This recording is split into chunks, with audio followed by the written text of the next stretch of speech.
కేటీఆర్ గారిదట, హరీష్ రావు గారిదట ఈపు చింతపండు చేస్తారట. ఇక మరి నీ భాషల్లోనే చెప్తున్నారు రేవంత్ రెడ్డి గారు. నువ్వు మొగోన్వే అయితే హైదరాబాద్ లో ఏడికి పోదాం చెప్పు. కుక్కట్పల్లికి వస్తావా, నాగోల్కి వస్తావా, రాజేంద్ర నగర్కి వస్తావా, జియాగూడకి వస్తావా, ఇంకా ఏడ ఈ మూసీ రివర్ ఫ్రంట్ పేదోళ్ళ ఇల్లు కూలగొడుతున్నావో ఆడికి నువ్వు వస్తావా సెక్యూరిటీ లేకుండా రా. నువ్వు కేటీఆర్ గారిది, హరీష్ రావు గారిది ఈపు చింతపండు చేసుడు కాదు. ప్రజలు నీ ఈపు పుచ్చపండు చేయడానికి రెడీగా ఉన్నారు రా బిడ్డ.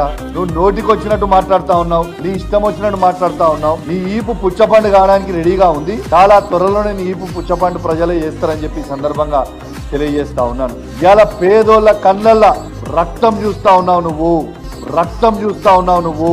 ఏమొస్తుంది భయ్ నీకు? నాకు అర్థం కాదు. గరీబోళ్ళ ఇల్లు కూలగొడితే ఏమొస్తుంది నీకు?